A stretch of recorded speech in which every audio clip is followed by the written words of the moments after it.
बिस्मिल्लाहिर्रहमानिर्रहीम अस्सलाम वालेकुम। आज मैं लेकर I most favourite recipe 1.5 kilo चावल और 1 किलो चिकन में आज मैं बना रही हूँ कराची की मशहूर तह वाली बिरयानी। बहुत आसान और सिंपल तरीके से मैं आज आपको इसका मेथड बताऊंगी।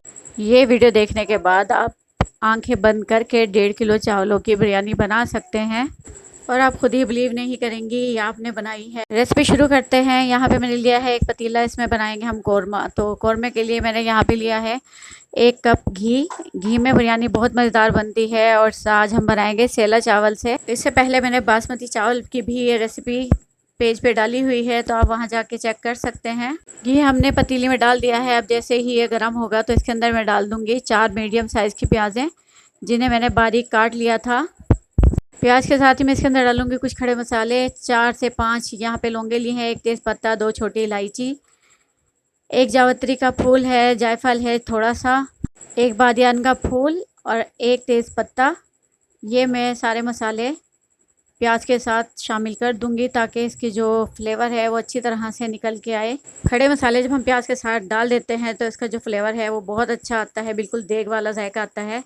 तो प्याज को बस हमने इतना ही गुलाबी करना है, इससे ज़्यादा हमने इसको नहीं पकाना। और यहाँ पे मैंने लिया है 1 किलो चिकन, जिसको मैंने पहले धो लिया था। अब मैं इसके अंदर डालूंगी, इसको फ्राई कर लूँगी प्याज के साथ।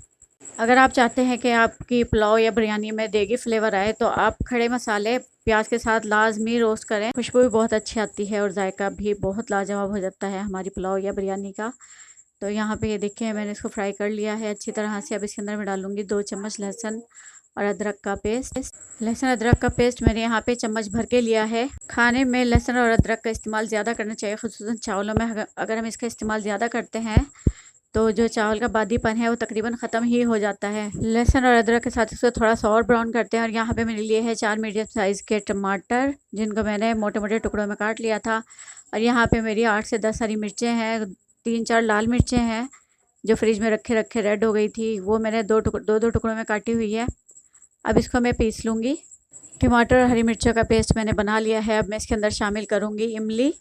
2 चम्मच के करीब इमली है, ये देखें जो भर के मैंने यहाँ पे डाली है। ये जुड़ी हुई है इसलिए थोड़ी लग रही है, वरना अगर मैं इसको भिगो के डालती तो ये ज़्यादा हो जाती। और इसके अंदर मैं डालूँगी पिसी हुई लाल मिर्च 3 चम्मच। इसके बाद डालेंगे आधी चम्मच हल्दी का, इससे कौरमे का कलर बहुत अच्छा आएगा। और इसके साथ ही इसके अंदर हम शामिल करेंगे पिसा हुआ गरम मसाला, वो भी 3 चम्मच भर के डालेंगे। और इसके साथ ही पिसा हुआ धनिया, वो भी जाएगा 3 चम्मच भर के।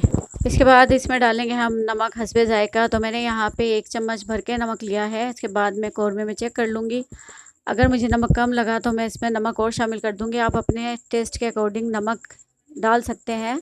और इसके जायके को थोड़ा सा और बढ़ाने के लिए इसमें डालेंगे हम कुटी हुई लाल मिर्चें 2 चम्मच। और यहाँ पे चिकन और प्याज अच्छी तरह से ब्राउन हो चुके हैं। अब इसके अंदर हम डालेंगे टमाटर के पेस्ट के साथ जो मसाले हमने इकट्ठे किए थे वो शामिल करेंगे इसमें। ये सारे मसाले हमने इसको अच्छी तरह से भूनना है। तो चिकन का पानी हमने पहले ही इसका अच्छी तरह से ड्राई कर लिया था, तो बस ये टमाटर का जो पानी है वो हमने खुश्क करना है। इसके अंदर और पानी नहीं जाएगा, जो टमाटर का पानी है बस हमने उसको ड्राई करना है और मसाले को अच्छी तरह से भून लेना है। कौरमा हमारा अच्छी तरह से भुन रहा है। इसके अंदर डालेंगे 1 चम्मच जीरा भर के और 1 बड़ी इलायची, ये भी हम इसके अंदर शामिल कर देंगे। 5 मिनट मसाले को और भूनना है। और उसके बाद मैं डालूँगी इसके अंदर 1 छोटी प्याली दही, उसको भी डाल के मैंने बस अच्छी तरह से इसकी भुनाई करनी है और कौरमा हमारा तैयार हो जाएगा।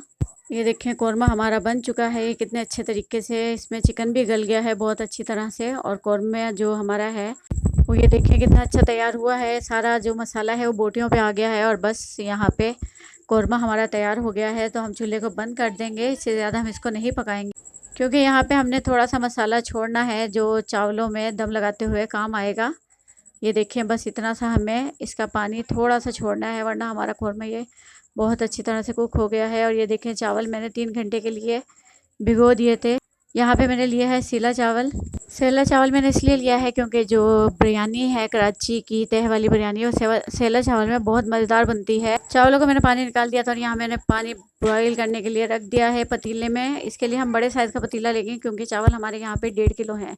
तो इसमें मैं डालूँगी कुछ मिक्स गरम मसाला, 1 बादियान का फूल, 1 बड़ी इलायची, 1 अदद तेज़पत्ता लेंगे और जायफल और जावित्री के यहाँ पे हम 2 टुकड़े लेंगे छोटे छोटे से, और 2 छोटी इलायची हमने लेनी है ताकि जो चावलों में खुशबू है वो ज़्यादा अच्छी है, बिल्कुल कौरमे वाली।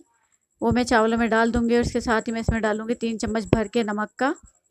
तो चावलों का पानी जो है वो हमने तेज़ नमक हमने इसमें रखना है, जो चावलों का फ्लेवर है वो बहुत मज़े का आता है। और इसके मैंने ढाँप दिया था पकाने के लिए और ये देखिए ये पकना शुरू हो गया है। इसके बाद मैं इसमें डालूँगी ये चावल जो मैंने 3 घंटे के लिए पहले भिगो के रखे हुए थे, अब इसके अंदर शामिल कर दूँगी। और चावल को मैंने इतना पकाना है कि ये जो चावल हैं हमारे सारे पक जाएँ, सिर्फ़ इसमें हल्की सी कसर हो। जैसे हम चावलों को दम लगाते हैं पुलाव वगैरह बनाने के लिए, दम वाले जो चावल होते हैं वो हमने बस छोड़ देने हैं। और अब मैं चावलों का पानी निकाल दूँगी। यहाँ पे मैंने लिया है बड़े साइज़ का पतीला, इसके अंदर मैं डालूँगी थोड़ा सा घी और, ताकि चावलों में अच्छी सी शाइनिंग आए। और उसके ऊपर मैं डालूँगी 1 प्लेट चावलों की तह के लिए। इसके बाद मैं डालूँगी कौरमे की 1 तह चावलों के ऊपर, इस तरह से। ये देखें मैंने पहले इस पे चावल बिछा दिए थे और इसके साथ ही मैं इसके ऊपर ये डाल दूँगी कौरमा। अच्छा, जिस तरह से मैं ये तह लगा रही हूँ, अगर हम इस तरह से तह लगाते हैं तो जो मसाला है वो तह में लगता नहीं और जो बिरयानी का जायका है वो प्रॉपर हमें मिलता है। तो अगर अल्लाह ना करे चावल थोड़े बहुत बैठ भी जाते हैं तो सिर्फ चावल ही बैठते हैं, मसाला नहीं ख़राब होता। और यहाँ पे मैंने चावलों की तह लगा दी थी और इसके साथ ही फूड कलर जो मैंने लिया है इसमें मैं डालूँगी थोड़ा सा पानी और इसको मैं मिक्स कर लूँगी। और मैं इसका जो मिक्सचर है बना के रखूँगी ताकि तह लगाने के फ़ौरन बाद में इसको डाल दूँ और टाइम हमारा ज़ाया ना हो। और यहाँ पे मैंने लिया है ये देखिए जी पतीला, जिसमें मैंने कौरमा बनाया था, इसके अंदर मैं डालूँगी हाफ़ कप पानी। इस पानी को मैं अच्छी तरह से ये जो मसाला है वो साफ़ कर लूँगी और ये भी मैं डाल दूँगी जो चावलों की तह है उसके ऊपर, ताकि जो ये मसाला है ये ज़ाया भी ना हो और जो बिरयानी है उसमें हमारा सारा फ्लेवर आ जाए। ये देखें ठीक ठाक ये मसाला था, ये मैंने इसके ऊपर डाल दिया है। और इसके साथ ही मैं इसके ऊपर डालूँगी पुदीने के पत्ते। तो अगर आपके पास फ्रेश पुदीना है तो आप वो भी डाल सकते हैं। मेरे पास यहाँ पे खुश्क पुदीना था, मैंने वो डाल दिया है। इससे भी खुशबू और जायका बहुत इसका लाजवाब हो जाता है। इसके बाद इसके ऊपर डालेंगे बिरयानी कलर और इसके साथ ही मैं इसके ऊपर डालूँगी थोड़ा सा घी और, ताकि जो चावल हैं हमारे खिले खिले बने। और अब हम हल्की आंच पे इसको दम लगाएंगे तकरीबन 30 मिनट के लिए। तो हम कपड़े का दम लगाएंगे ताकि जो चावलों का पानी है वापस नीचे ना जाए और चावल हमारे ख़राब। और 30 मिनट के बाद ये देखें जी चावलों का हमारा ये कितना अच्छा से तरीके से दम आ चुका है। हमारे चावल भी बहुत अच्छी तरह से गले हुए हैं और हमारा चिकन तो बहुत अच्छी तरह पहले गल चुका था। मैं आपको इसको अच्छी तरह से खोल के दिखाती हूँ कितना ये खड़ा खड़ा चावल बना है। और इसका मसाला ये देखें कितना यम्मी सा लग रहा है। और ये हमारी फुल मसाले वाली चिकन बिरयानी तैयार हो चुकी है। तो ये देखिए जी इसका मसाला कितना मज़ेदार लग रहा है। तो रेसिपी को लाइक करें, शेयर करें, हमारे चैनल को लाजमी सब्सक्राइब करें और बेल आइकन के बटन को दबाना मत भूलिएगा ताकि आने वाले तमाम वीडियोज़ आप तक आसानी से पहुंच जाएं। दुआ में याद रखिएगा। शुक्रिया, अल्लाह हाफिज़।